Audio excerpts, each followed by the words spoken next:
I've been chosen to potentially become a Castellan of Kosk. All I have to do is beat those losers. I just gotta develop districts. I mean, that's what I do. Let's see here what they give us. Losers. I'll be the Castellan. Magister. Okay.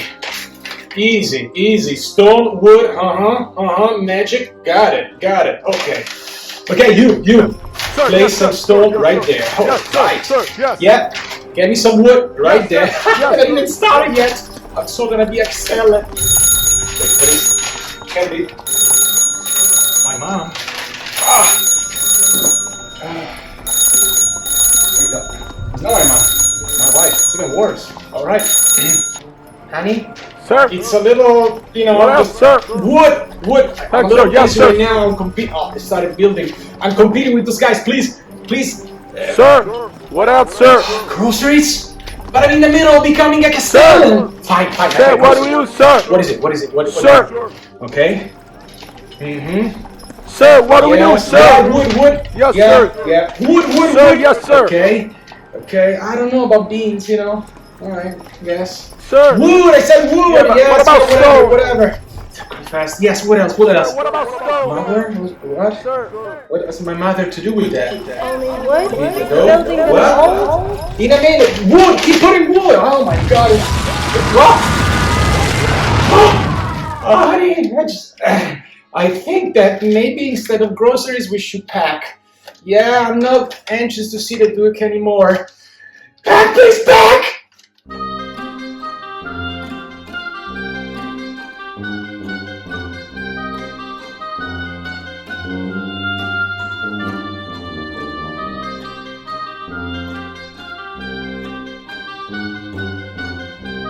Welcome back to ITeachHerSheWins for another juicy episode. Today, we're going to be talking about a new game. It's Castellans, a game set in the universe of Valeria, a game by Daily Magic Games, designed by Isaias Vallejo, the art by the one and only Mihailo Dimitrescu, and he plays 2 to 5 players with a solo version and some juicy variants of play. Plays between 1 hour and 2 hours, a little longer if you are slow players. And it's based on area control with a unique twist because each different type of piece has unique abilities and effects for many game purposes. And on a dice drafting mechanic and progressive variable play power. Players are aspiring Castellans, racing against each other to be chosen by the Duke to be the new Castellan of the city of Kosk, the westernmost city in the universe of Valeria. How do they do that? They develop districts while being supervised magistrates in the most effective way. The player with the most victory points at the end of 5 rounds wins the game. There is a scoring phase at the end of each round, plus an additional scoring sub-phase at the end of the 5th one. Each round is structured in 4 sub-phases: the draft phase, the action phase, the scoring phase, and, unless it's the last round, the reset phase. The first player, which would be rotating at the end of each round, roll the dice, and then starting from the first player, each player draft 1 die and puts it in his player board, resolving immediately the dice bonus, which can give you a resource, stone, wood, or food, gold, always 2 gold, or influence on the guild track, where each guild will help you score some additional victory points at the end of the game. Once all players have drafted and resolved 3 dice, the remaining dice are put aside on a special place on the board, and we move to the next phase. Players alternate turns, resolving 1 primary action, if they wish, one monument action before or after the primary action. And after resolving a primary action, some of them may let you play some optional sub-actions. Players don't need to spend a specific die to trigger an action. They can spend any die to activate a primary action. However, if they use a die with a phase associated to their unique action, they also get an extra bonus, which is the bonus provided by the phase of the die that is showing. You spend the relevant cost for the temple, which is 2 stone plus 1 gold per temple already existing in a district. You place a temple. There is no limit on how many temples can be in a district. And then you will gain 2 influence on each guild track whose symbol matches the icons in the district in which you built a temple.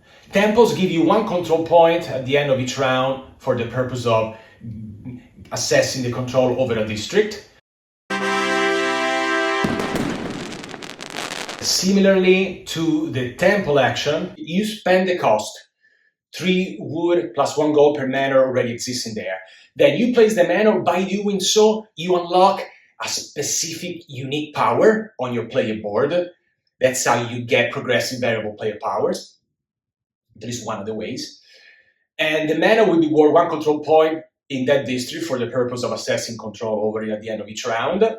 And then you gain 1 influence on each guild track matching the icons, the guild icons on that district where you build the manor. Lighthouses are unique buildings because they work both as a manor and monument. There are 2 draft lines, pink and blue, depending on how useful a citizen is at the beginning or more toward the end of the game. You spend in food cost the amount of food required by the citizen to be recruited. If there are any instant effect, you resolve them. Then you may place 1 of your citizen token from your player board onto any district. Citizen can never be moved once they are placed there. Citizen will be worth 1 control point. Then you gain influence, 1 influence matching the icon on the citizen card, on the guild track, corresponding guild track, and another influence on a guild track whose icon matches 1 of the 2 icons present in the district in which you place your citizen. There are 2 cards which would be being refreshed and changed at the end of each round at the bottom left of the player board, indicating what you get when you sell resources and how much resources, influence, and so on cost. And then you place your cargo crate. You start with 2, you have a chance to unlock a 3rd one. On the wharf card, deciding what you would buy or selling. Spend and gain accordingly resources and gold. The wharf action allows only once per sub-action, 2 sub-actions. The shipyard sub-action, you can build 1 ship, paying the cost and placing in a district.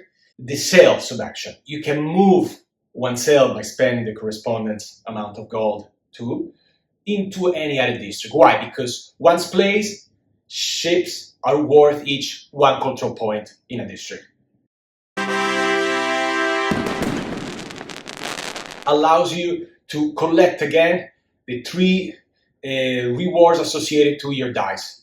The one that you drafted at the beginning of the turn, of the round, regardless of whether or not you've already spent them for a primary action. And then they give you 1 influence in the guild track of your choosing. Harvest action also allows you for the windmill sub-action. You can build a windmill, spending 2 food and 1 gold per mill already present in the road. There are specific points of the road where you can build a windmill, which can occupy only by 1 windmill.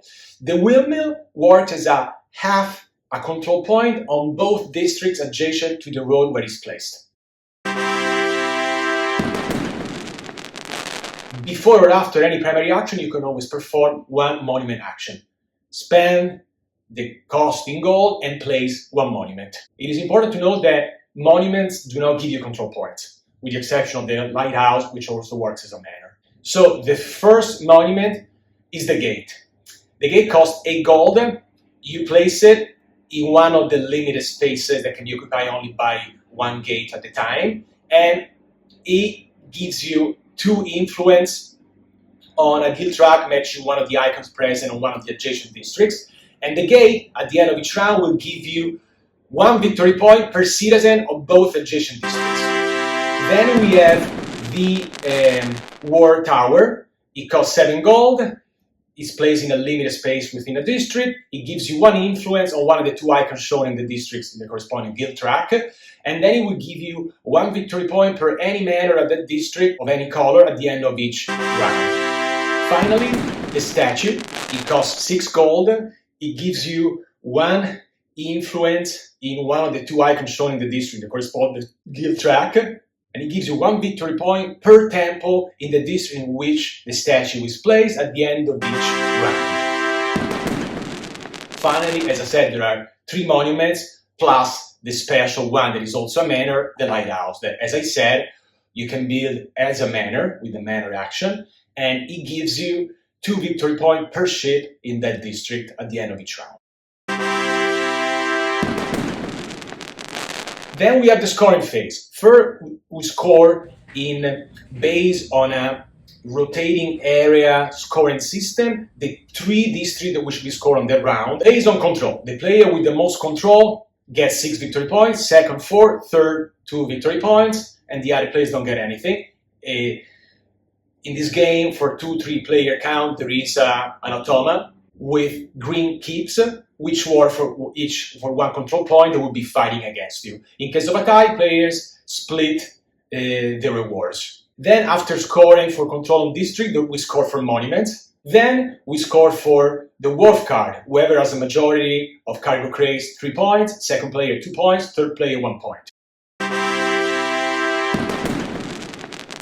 Everything is reset and restarted for a new game. If it is the final round, there is 1 additional layer of depth. There is another scoring sub-phase based on how well players did in each guild track. In each guild track, first player will get 6 victory points, second player 4 victory points, third player 2 victory points. Must then move at least 1 step toward the end of the track in order to get any victory point. Mollie, how do you win Castellans? Number 1, scoring is based on a rotating area scoring system, and it's all about timing. Absolutely. You never miss an opportunity to score. And it's tricky, right? Because as I say, you want to be working toward the district that you know would be scored at the end of the round, but at the same time, why don't you just get a heads up on another district that maybe would be scored the following round? It's tricky. Exactly. Number 2, it's a sandbox game with multiple paths to victory. Always monitor your opponents and act accordingly.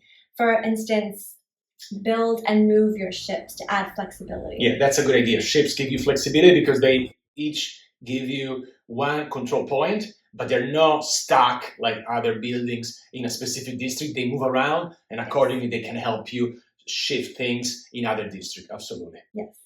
And lastly, be careful not to run out of strategic spaces for your monuments. Yeah, because monuments give you a unique scoring opportunities, but where and when you place them is crucial. Thank you, Mollie. Check it out.